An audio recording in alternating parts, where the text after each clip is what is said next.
Pada video ini, saya akan menjelaskan mengenai langkah-langkah dalam membuat metode penjadwalan line of balance. Sebenarnya, masing-masing metode penjadwalan proyek itu memiliki kelebihan dan kelemahannya masing-masing. Maka sebaiknya kita tidak terpaku pada satu metode saja.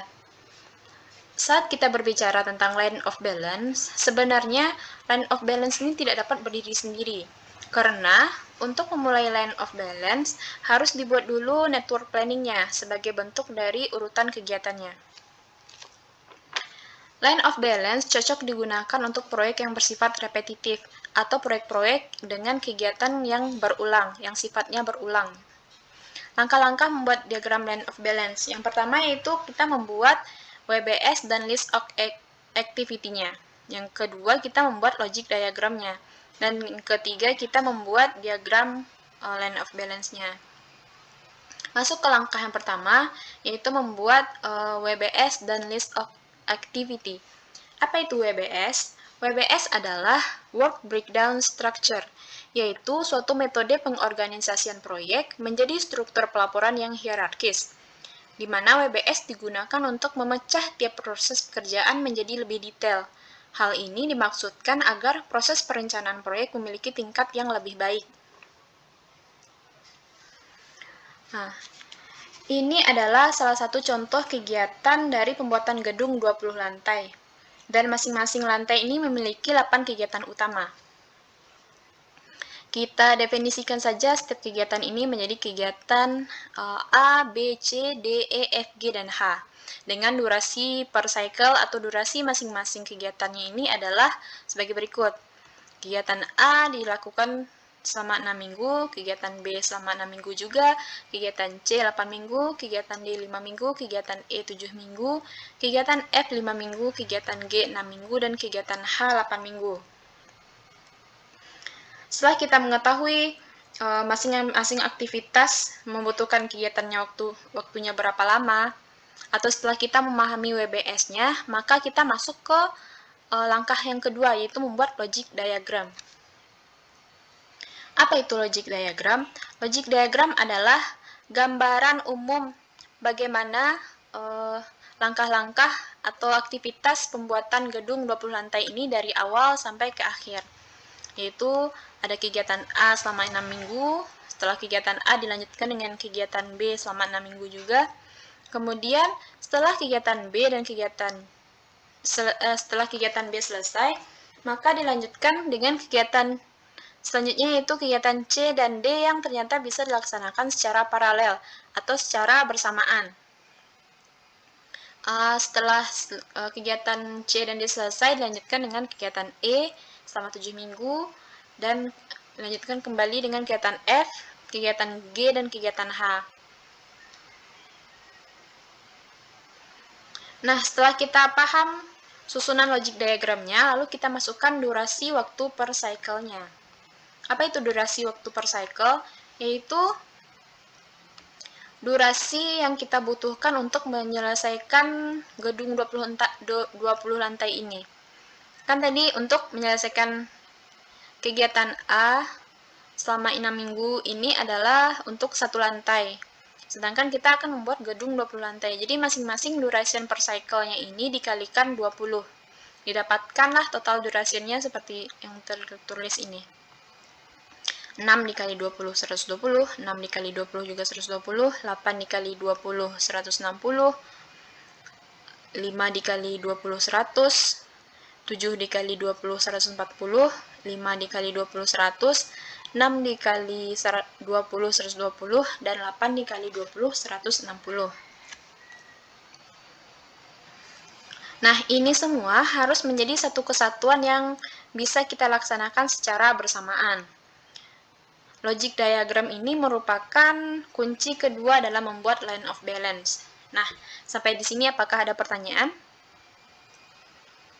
Ya, kalau tidak ada, ayo kita lanjutkan untuk membuat diagram line of balance-nya.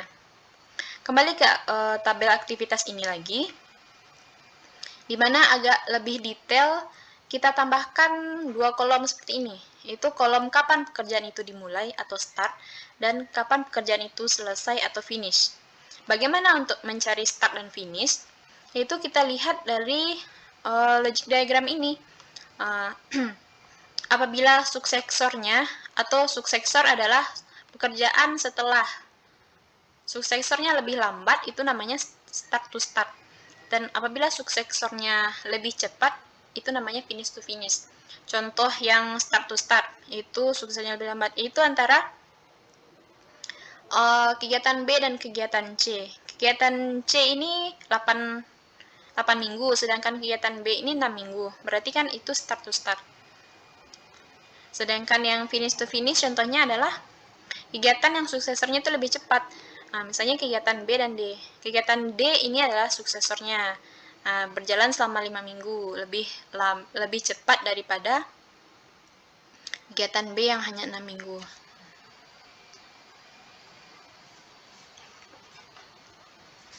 Nah, kita masuk.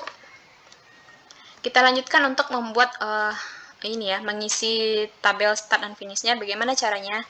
Nah, yang pertama itu untuk memulai kegiatan A, tentu kita mulai dari minggu yang pertama dulu, minggu 0. Minggu yang pertama ya. 0, karena durasinya 120, maka kegiatan A ini dimulai pada minggu yang pertama dan akan berakhir pada minggu ke 120. Berpedoman kepada logik diagram yang ada, setelah kegiatan, kita lanjutkan kegiatan B lagi. Kegiatan B. Kegiatan B dapat dilakukan setelah kegiatan A selesai. Kegiatan A dilakukan selama 6 minggu. Berarti start kegiatan B adalah setelah kegiatan A selesai. Jadi startnya kita buat 6 minggu. Karena durasinya ada 120 minggu, berarti 6 ditambah 120, berarti kan 126. Berpedoman kepada logik diagram yang ada lagi, setelah kegiatan B, ada kegiatan C dan kegiatan D yang berjalan secara paralel. Lihat cycling time-nya berbeda. Lihat hubungan antara B dan C. Dari B ke C, suksesornya adalah C. Karena putarannya lebih lambat, yang tadinya 6 minggu sekali putaran, ini menjadi 8 minggu sekali putaran. Jadi hubungannya ini adalah start to start. Karena suksesornya berjalan lebih lambat. Kemudian karena dia berjalan lebih lambat, berarti kita mulai dari start ya. Setelah untuk mengetahui startnya kegiatan C, kita tambahkan dari durasi kegiatan B. Jadi 6 ditambah 6, dapat 12. Untuk mengetahui finishnya, 12 ditambah durasinya berapa? 160. 12 ditambah 160 sama dengan 172. Dan yang harus kita hati-hati adalah untuk melanjutkan kegiatan D ya, kita harus hati-hati adalah dari kegiatan B ke D, suksesornya adalah D. Putaran D ternyata lebih cepat. Nah, kalau lebih cepat seperti ini, maka hubungannya tidak bisa start to start. Tetapi kita memakai hubungan finish to finish. Jadi kita lihat finishing di B. Kan kita dari B ke D, lihat finishing di B. Finishing di B ada berapa? 126. Nah, 126 ditambah 5 minggu. Kenapa 5 minggu? Karena durasi di D ini adalah 5 minggu. Jadi 126 ditambah 131. Diisi di kolom finish terlebih dahulu. Untuk mengetahui berapa startnya, yaitu 131 dikurang total durasi di D, yaitu 100. 131 kurang 100 berapa? 31. Kegiatan selanjutnya yaitu kegiatan E. Jika setelah kegiatan paralel seperti ini, kita harus ambil dari kegiatan yang mempunyai durasi paling lama dulu, yaitu kegiatan C. Karena tidak mungkin kegiatan E ini dimulai jika kegiatan sebelumnya belum selesai. Kan misalnya kita tidak mungkin kalau kita mengambil dari kegiatan D. Nah, karena kegiatan D ini berlangsung secara lebih cepat, sedangkan C dan D ini adalah kegiatan yang bersifat paralel atau secara bersamaan. Nah, kita lihat posisi C. yaitu 172 ditambah 7 durasi di E. 172 tambah 7 berapa? 179. Jadi kita isi di finish terlebih dahulu 179. Untuk mencari startnya berapa, berarti 179 dikurang 140. Total durasinya berapa? 140 kan. Jadi 179 dikurang 140 dapat 39. Kita lanjutkan kegiatan F. Kegiatan F, coba lihat ini. F dengan suksesor. Kegiatan F itu 179 ditambah 5. Karena durasi di F itu berlangsung secara 5 minggu. Jadi dapat 184. 184 dikurang total durasinya di F berapa? Ada 100. 184 dikurang 100 dapat 84. Lanjut ke G. Untuk mencari aktivitas di G, berarti perhatikan. Antara G ke H itu berjalan, suksesornya adalah H. Kalau suksesornya lebih lambat, kan H adalah 8 minggu, sedangkan G hanya 6 minggu, berarti kan lebih lambat. Jadi suksesornya lebih lambat, berarti hubungannya adalah start to start. Jadi 84 ditambah 5 sama dengan 89. Kita isi di start terlebih dahulu. Nah, setelah kita isi di start, untuk mencari finishnya, bagaimana caranya? 89 ditambah total durasi. Total durasi kita di G ada berapa? 120. 89 tambah 120 sama dengan 209. Kita isi 209. Masuk ke aktivitas terakhir, yaitu aktivitas H. Memiliki putaran lebih lambat. H merupakan suksesor dari kegiatan G. Jadi hubungannya adalah start to start. Karena ini lebih lambat. Jadi 89 ditambah 6 sama dengan 95. Untuk mencari finishnya berapa? 95 ditambah 160. 95 tambah 160 sama dengan 255. Nah, setelah kita dapatkan kolom start to start dan finishnya ini, maka kita bisa untuk melanjutkan membuat diagram line of balance-nya. Bagaimana cara membuat diagram line of balance-nya? Yaitu dengan membuat sumbu X dan Y terlebih dahulu. Di mana sumbu X atau absis itu menyatakan time atau waktu, kemudian sumbu Y atau ordinat itu menyatakan produknya atau lantai berapa yang setelah kita selesaikan gedungnya gitu.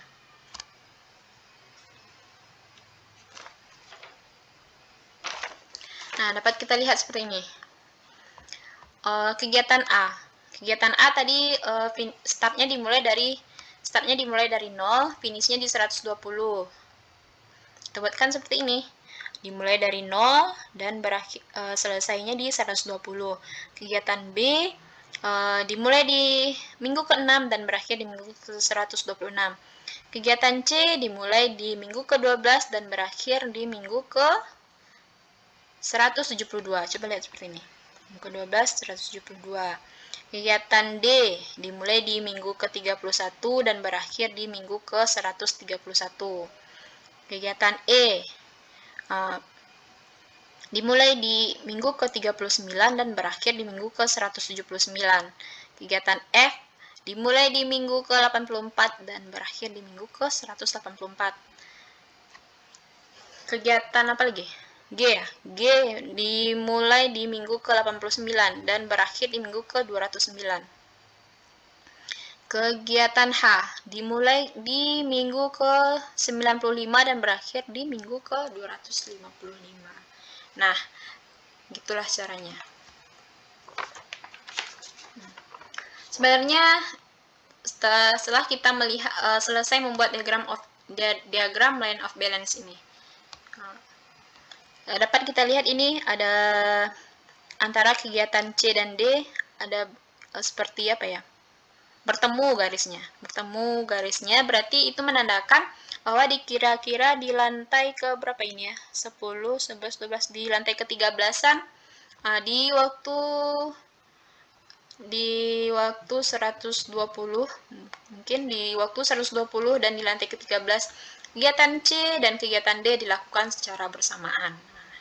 Jadi seperti itu. Manfaat line of balance ini secara tidak langsung dapat dilihat bahwa diagramnya jadi lebih sederhana dibandingkan memakai network planning. Karena kita bisa langsung melihat posisi garis-garis lurus seperti ini. Sebenarnya garis-garis ini adalah garis-garis produktivitas sejauh mana masing-masing kegiatan ini dilakukan di lapangan. Jadi kita bisa lihat seharusnya pada minggu keberapa kita seharusnya sudah sampai di lantai keberapa gitu. Karena kalau pada network planning kita tidak bisa melihat produktivitasnya. Artinya, dua metode ini saling melengkapi. Masing-masing metode juga mempunyai ciri dan spesifikasinya sendiri-sendiri. Dan masing-masing metode punya kekuatan kelemahannya. Oleh sebab itu, di kasus ini, ternyata line of balance tidak bisa berdiri sendiri. Kita harus buat logic diagramnya terlebih dahulu, yang merupakan network planning. Dari sini dapat kita lihat kalau kita ingin mempercepat proyek, maka kita perlu meningkatkan produktivitasnya. Untuk kita mempercepat proyek, kita perlu meningkatkan produktivitasnya dengan menambah dari garis gradien ini. Bisa dibuat lebih stiff atau lebih tajam, Tapi pada saat lebih tajam ini, kita tidak boleh merusak posisi logic diagramnya. Kita tidak boleh merusak posisi logic diagram dan tidak boleh saling mendahului. Harus hati-hati pada saat melakukan kegiatan yang bersifatnya paralel seperti ini. Contohnya seperti kegiatan C dan kegiatan D. Karena untuk kegiatan yang suksesornya itu lebih cepat putarannya atau hubungannya, itu hubungannya merupakan finish to finish. Sedangkan kalau dari suksesor yang lebih lambat, itu namanya start to start. Nah, inilah contoh dan langkah-langkah dalam membuat line of balance. Jadi saya semoga dapat dipahami. Sekian, jika ada pertanyaan. Assalamualaikum warahmatullahi wabarakatuh. Terima kasih.